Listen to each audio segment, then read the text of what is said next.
Hello friends, welcome back to my channel ಲೇಖಪ್ರಿಯಾಸ್ multipurpose channel. ಇವತ್ತಿನ ಒಂದು ಟಾಪಿಕ್ ನಿಮ್ಮ ಜೊತೆಲಿ ತುಂಬಾನೇ ಪರ್ಸ್ನಲ್ ಆಗಿರುವಂತಹ ಟಾಪಿಕ್ ಅಂತ ನಾವು ಅಂದ್ಕೊಳ್ತೀವಿ. ಬಟ್ ಈಗಿನ ಕಾಲದಲ್ಲಿ ಎಲ್ಲ ನಾವು ಮುಕ್ತವಾಗಿ ಮಾತಾಡಬೇಕಾಗಿರುವಂತಹ ಪ್ರಸಂಗ ಬಂದ್ಬಿಟ್ಟಿದೆ. ನಾವೆಷ್ಟೇ ಡೆವಲಪ್ ಆಗಿದ್ರು ಕೂಡ, ನಾವೆಷ್ಟೇ ಫಾರ್ವರ್ಡ್ ಆಗಿದ್ರು ಕೂಡ ಕೆಲವು ವಿಚಾರಗಳಲ್ಲಿ ನಾವು ನಿಜವಾಗಿಯೂ ತುಂಬಾನೇ ಬ್ಯಾಕ್ವರ್ಡ್ ಅಂತಾನೆ ಅನ್ಸ್ಬಿಡುತ್ತೆ.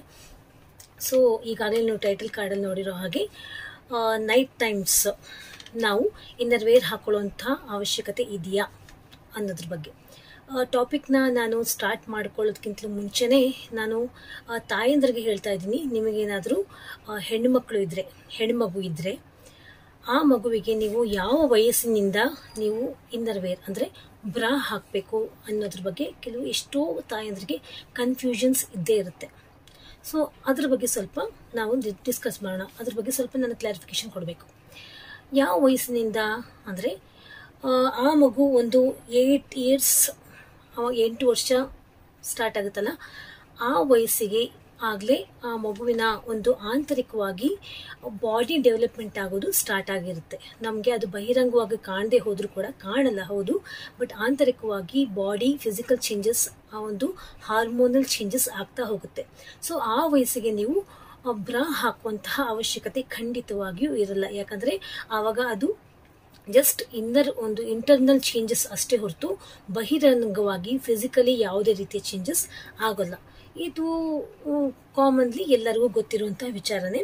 ಸೊ ಯಾವಾಗಿಂದ ನಾವು ಹಾಕೋಕೆ ಸ್ಟಾರ್ಟ್ ಮಾಡಬೇಕು ಮೇಡಮ್ ನಮ್ಮ ಹೆಣ್ಮಗುಗೆ ಅಂತಂದರೆ 14ರಿಂದ 15 ವಯಸ್ಸಿನ ಮಕ್ಕಳಿಗೆ. 14 ವಯಸ್ಸು ಬಂತು ಅಂತಂದರೆ 13 ತುಂಬಿ 14 ವಯಸ್ಸು ನಮ್ಮ ಮಗುವಿಗೆ ಅಂದರೆ ಹೆಣ್ಮಗುವಿಗೆ ಅಂದರೆ ಎಸ್, ನೀವು ಬ್ರಾ ಹಾಕೋಕ್ಕೆ ಸ್ಟಾರ್ಟ್ ಮಾಡಬೇಕು. ಖಂಡಿತವಾಗಿಯೂ ನೀವು ಬ್ರಾ ಹಾಕಲೇಬೇಕು.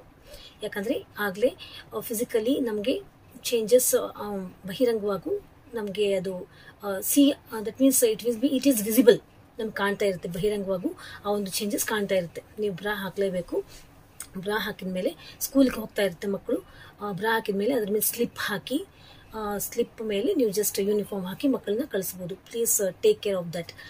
13 ವಯಸ್ಸು ತುಂಬಿತು ಅಂತಂದರೆ ನೀವು ಬ್ರಾ ಹಾಕಲೇಬೇಕು. ಇಲ್ಲ ನಮ್ಮ ಮಗುವಿಗೆ ಸ್ವಲ್ಪ ಬಾಡಿ ಜಾಸ್ತಿನೇ ಇದೆ ಅಂತ ಅನ್ನೋಂಥ ತಾಯಂದರು ನೀವು 12 ವಯಸ್ಸು ತುಂಬಿದ ತಕ್ಷಣವೇ ನೀವು ಖಂಡಿತವಾಗಿಯೂ ನೀವು ಬ್ರಾ ಹಾಕಬಹುದು. ನೆಕ್ಸ್ಟ್ ನಾನು ಹೇಳಿದೆ ವಿತ್ ಸ್ಲಿಪ್ಸ್ ಅಂತ. ಸೊ ಈಗ ನಮ್ಮ ಟಾಪಿಕ್ಗೆ ಬರೋಣ. ನೈಟ್ ಟೈಮ್ ಲೇಡೀಸ್ ನಾವು ಬ್ರಾ ಹಾಕ್ಕೊಂಡು ಮಲ್ಕೋಬೇಕಾ, ಅವಶ್ಯಕತೆ ಇದೆಯಾ ಅನ್ನೋಂಥ ಕನ್ಫ್ಯೂಷನ್. ಕೆಲವರು ಬ್ರಾ ನಾವು ಬಿಚ್ಚಿಬಿಡ್ತೀವಿ, ಇಲ್ಲ ನಾವು ಬ್ರಾ ಹಾಕ್ಕೊಳ್ಳೇಬೇಕು, ಅವಶ್ಯಕತೆ ಇದೆಯಾ ಇಲ್ವಾ ಅಂತಂದು ಕೆಲವು ಪ್ರಶ್ನೆಗಳು ಕಾಡುತ್ತೆ ಅಲ್ವಾ. It depends friends. ನೀವು ಬ್ರಾ ಹಾಕ್ಕೊಂಡು ನಿಮ್ಮ ಒಂದು ಬೂಬ್ಸ್ ಸೈಜ್ ಜಾಸ್ತಿ ಇದ್ದರೆ ನೀವು ಬ್ರಾ ಹಾಕ್ಕೊಂಡು ಮಲಗಲೇಬೇಕು. ಯಾಕಂದರೆ ನೀವು ಮಲ್ಕೋಬೇಕಾದ್ರೆ, ನೀವು ಮಗ್ಲು ಬದಲಾಯಿಸಬೇಕಾದ್ರೆ ನಿಮ್ಮ ಒಂದು ಬೂಬ್ಸ್ ಜಾಸ್ತಿ ಇದ್ರೆ, ಸೈಜ್ ಜಾಸ್ತಿ ಇದ್ರೆ, ಆ ಒಂದು ಸೈಜ್ ಜಸ್ಟ್ ಅದು ನೇತಾಡುವಂತಹ ನಿಮ್ಮ ಜೊತೆಲಿ, ನಿಮ್ಮ ಬಾಡಿ ಜೊತೆಲಿ ಆಬ್ವಿಯಸ್ಲಿ ಅದು ಕೂಡ ಜಸ್ಟ್ ನೇತಾಡಿ ಮತ್ತೆ ಜಸ್ಟ್ ಅದು ಜೋತ್ ಬೀಳುವಂತಹ ಸಾಧ್ಯತೆಗಳು ಹೆಚ್ಚಾಗಿರುತ್ತೆ. ಯಾಕಂದರೆ ನಮ್ಮ bra it plays a unique role in the shape of the body. ನಮ್ಮ ಬಾಡಿ ಶೇಪ್ ತೆಗೆದುಕೊಳ್ಳೋಕೆ ಅದು ತುಂಬ ಮುಖ್ಯವಾದಂತಹ ಪಾತ್ರ ವಹಿಸುತ್ತೆ ನಮ್ಮ ಬ್ರಾ.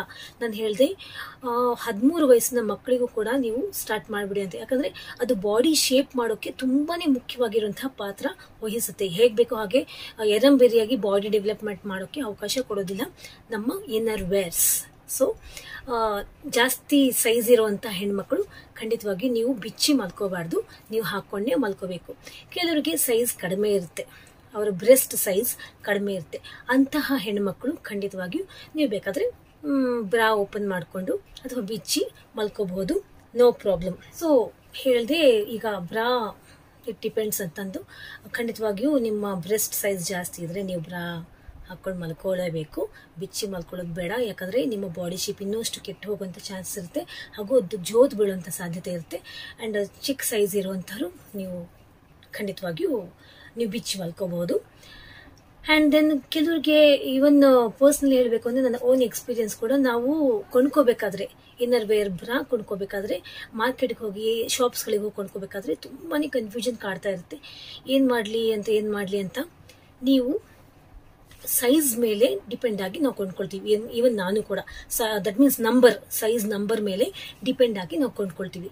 ಎಸ್, ಕೊಂಡ್ಕೋಬೇಕು, ಬಟ್ ಎಷ್ಟೋ ಸರಿ ಆ ಒಂದು ನಂಬರ್ ಕರೆಕ್ಟಾಗಿ ನಮ್ಮ ನಂಬರ್ ಪ್ರಕಾರ ನಾವು ಕೊಂಡ್ಕೊಂಡ್ರು ಕೂಡ ನಾವು ಅದನ್ನ ವೇರ್ ಮಾಡಿದಾಗ, ಟ್ರೈ ಮಾಡಿದಾಗ ಎಷ್ಟು ಹೆಚ್ಚು ಕಡಿಮೆ ಇರುತ್ತೆ. ಕೆಲವು ಲೂಸ್ ಆಗುತ್ತೆ, ಕೆಲವು ಟೈಟ್ ಆಗುತ್ತೆ, ತುಂಬಾನೇ ದೊಡ್ಡ ತಲೆನೋವಾಗ್ಬಿಡುತ್ತೆ. ಮತ್ತೆ ಅದನ್ನ ಹೋಗಿ ರಿಪ್ಲೇಸ್ಮೆಂಟ್ ಮಾಡಿಕೊಂಡ್ರು ಇನ್ನರ್ ವೇರ್ಸ್ ಯಾರು ರಿಪ್ಲೇಸ್ಮೆಂಟ್ ತೆಗೆದುಕೊಳ್ಳಲ್ಲ. ನನ್ನ ಒಂದು ಅನುಭವದಲ್ಲಿ ಯಾರು ಮತ್ತೆ ರಿಪ್ಲೇಸ್ಮೆಂಟ್ ಇಲ್ಲ ಅಂತ ಹೇಳೇ ಬಿಡ್ತಾರೆ ಡೈರೆಕ್ಟ್ ಆಗಿ ಶಾಪ್ ಕೀಪರ್ಸ್. ಸೊ ಆ ಒಂದು ಟೈಮಲ್ಲಿ ನೀವೇನ್ ಮಾಡಬೇಕು, ಆ ಒಂದು ಬ್ರಾ ಏನ್ ತಗೊಳ್ತೀರಾ ಅದರ ಮುಂಭಾಗವನ್ನ ನೀವು ಕರೆಕ್ಟಾಗಿ ಚೆಕ್ ಮಾಡ್ಕೋಬೇಕು. ನಿಮ್ಮ ಬಾಡಿ ಸೈಜ್ ಕಣ್ಣಲ್ಲೇ ನಿಮಗೆ ಇರಬೇಕು. ಆ ಒಂದು ಬ್ರಾ ತಗೋಬೇಕಾದ್ರೆ ಮುಂಭಾಗವನ್ನ ಚೆಕ್ ಮಾಡಿ ನೀವು ನಿಮ್ಮ ಕಣ್ಣಲ್ಲೇ ಅಳತೆ ತೆಗೆದುಕೊಂಡು ನೀವೇನ್ ನಂಬರ್ ನೋಡಿದ್ರು ಕೂಡ ಅಳತೆ ತೆಗೆದುಕೊಂಡು ಮುಂಭಾಗವನ್ನ ಚೆಕ್ ಮಾಡಿ ನೀವು ಬ್ರಾ ಕೊಂಡ್ಕೊಳ್ಳೋದು ತುಂಬಾನೇ ಮುಖ್ಯ. ಹಾಗೂ ಐ ಇನ್ಸಿಸ್ಟ್ ಬ್ರ್ಯಾಂಡೆಡ್ ಬ್ರಾಗಳನ್ನೇ ನೀವು ಯೂಸ್ ಮಾಡಬೇಕು.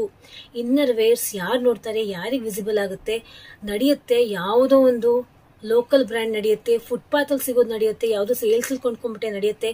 ಪ್ಲೀಸ್ ಅಂತಹ ತಪ್ಪನ್ನ ಯಾರು ಮಾಡೋಕ್ ಹೋಗ್ಬೇಡ್ರಿ. ಪ್ಲೀಸ್ ನಾನು ಹೇಳ್ತಾ ಇದ್ದೀನಿ, ಓಕೆನಾ. Inner wear, especially inner wear ನೀವು ಖಂಡಿತವಾಗಿಯೂ ನೀವು ಬ್ರ್ಯಾಂಡೆಡ್ ಕೊಂಡ್ಕೊಳ್ಳೇಬೇಕು. ನೀವು ಬೇಕಾದ್ರೆ ಒಂದು ಸ್ಯಾರಿ ಬೇಕಾದ್ರೆ ಒಂದು 100-200 ರೂಪಾಯಿ ಕಡಿಮೆ ಕೊಂಡ್ಕೊಂಡು ಚಿಂತೆ ಇಲ್ಲ, ಒಂದು ಡ್ರೆಸ್ಸಸ್ ನೀವು ಕಡಿಮೆ ಕೊಂಡ್ಕೊಂಡು ಚಿಂತೆ ಇಲ್ಲ. ಬಟ್ ಇನ್ನರ್ ವೇರ್ಸ್ ಮಾತ್ರ branded. I insist to purchase inner wears as branded. ಓಕೆನಾ. ಸೊ ಇಷ್ಟು ಆಗಿತ್ತು. ಅಂಡ್ ಅದ್ರ ಬಗ್ಗೆ ನೀವು ಮುಖ್ಯವಾಗಿ ಅಂದ್ರೆ ಈಗಾಯ್ತು ಯಾವ ರೀತಿ ಕೊಂಡ್ಕೋಬೇಕು ಅಂತಂದು ಒಳ್ಳೆ ಬ್ರ್ಯಾಂಡೆಡ್ ಶಾಪಲ್ಲಿ ಹೋಗಿ ಕೊಂಡ್ಕೊಳ್ಳಿ. ತಾಯಂದ್ರು ನಮ್ಮ ಕಾಲದಲ್ಲಿ ಹೇಗಿತ್ತು ಅಂದರೆ, ನನಗಂತೂ ನಾನು ಪರ್ಸನಲ್ ಆಗಿ ಹೇಳಬೇಕು ಅಂದ್ರೆ ನನಗೆ ಅದ್ರ ಬಗ್ಗೆ ಜಾಸ್ತಿ ಇನ್ಫಾರ್ಮೇಶನ್ ಇರಲೇ ಇಲ್ಲ. ನಾನು ಜಾಸ್ತಿ ಬೆಳೆದಿದ್ದು ನನ್ನ ತಂದೆ ಕೈಯಲ್ಲಿ.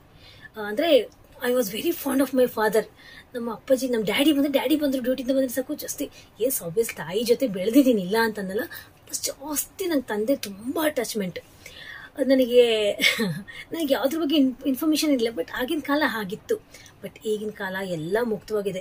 ನಾನು ನನ್ನ ವಯಸ್ಸಿನವ್ರು ಎಲ್ಲರೂ, ನನ್ನ ಒಂದು ಏಜ್ ಗ್ರೂಪ್ನವರೇ ಆಗಲಿ, ನಮ್ಮ ಒಂದು ಜನರೇಷನ್ ಅಲ್ಲಿ ಎಲ್ಲರೂ ಅದ್ರ ರೀತಿ ಮುಜುಗರ ಆಗ್ತಿತ್ತು. ನಮ್ಮ ಬಾಡಿಯಲ್ಲಿ ಏನ್ ಚೇಂಜಸ್ ಆಗ್ತಾ ಇದೆ ಅಂತ ಮುಕ್ತವಾಗಿ ಮಾತಾಡುವಂತ ಧೈರ್ಯ, ಆ ನಾಚಿಕೆ ಎಲ್ಲ, ಆ ಧೈರ್ಯ ಇಲ್ಲ, ನಾಚಿಕೆ ಕೂಡ ತುಂಬಾ ಕಾಡ್ತಾ ಇತ್ತು. ಬಟ್ ಈಗಿನ ಕಾಲದಲ್ಲಿ ಹಾಗಿಲ್ಲ ಅಲ್ವಾ.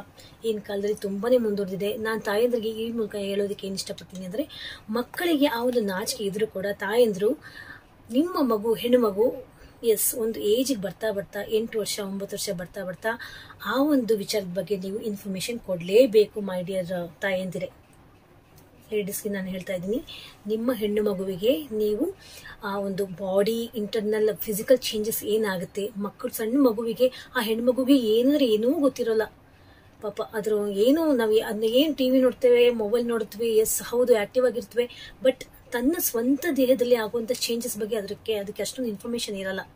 ಸೊ ಈ ರೀತಿ ಆಗುತ್ತೆ ಅಂತ ನೀವು ಇನ್ಫಾರ್ಮೇಶನ್ ಕೊಡೋದು ತುಂಬಾನೇ ಮುಖ್ಯ. ಎಲ್ಲ ವಿಚಾರದ ಬಗ್ಗೆ, ಈವನ್ ಫಿಸಿಕಲ್ ಚೇಂಜಸ್ ಬಗ್ಗೆನೇ ಆಗಲಿ, ಈವನ್ ಪೀರಿಯಡ್ಸ್ ಬಗ್ಗೆನೇ ಆಗಲಿ ಮುಂಚಿತವಾಗಿ ತಿಳಿಸೋದು ತುಂಬಾನೇ ಮುಖ್ಯ. ಜಸ್ಟ್ ಥಿಂಕ್, ನಾವು ಆಡ್ಸ್ಗಳನ್ನು ನೋಡಿದೀವಿ. ಅಕ್ಷಯ್ ಕುಮಾರ್ ಅಂತಹ great hero, Hindi hero Akshay Kumar number 1 hero. ಅಂಥವ್ರು ಬಂದು ಒಂದು ಆಡ್ ಅಲ್ಲಿ ಪೀರಿಯಡ್ಸ್ ಬಗ್ಗೆ ಅವರು ಆಡ್ ಕೊಟ್ಟು ಮಾತಾಡ್ತಾರೆ ಅಂತಂದ್ರೆ, ನಾವು ತಾಯಂದ್ರಾಗಿ ನಮ್ಮ ಸ್ವಂತ ಮಗುವಿಗೆ, ಹೆಣ್ಣು ಮಗುವಿಗೆ ಅದ್ರ ಬಗ್ಗೆ ಇನ್ಫಾರ್ಮೇಶನ್ ಕೊಡೋಕ್ಕೆ ಯಾಕೆ ಹಿಂಜರಿಬೇಕು, ಯಾಕೆ ಮುಜುಗರ ಪಡ್ಕೋಬೇಕು ಅಲ್ವಾ? ಯೋಚನೆ ಮಾಡಿ.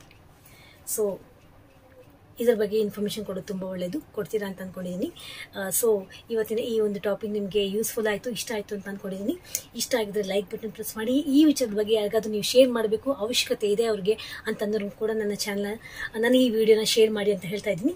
ನನ್ನ ಚಾನಲ್ ಸಬ್ಸ್ಕ್ರೈಬ್ ಮಾಡಿ, ಲೈಕ್ ಮಾಡಿ, ಶೇರ್ ಮಾಡಿ. You all take care, love you all, bye.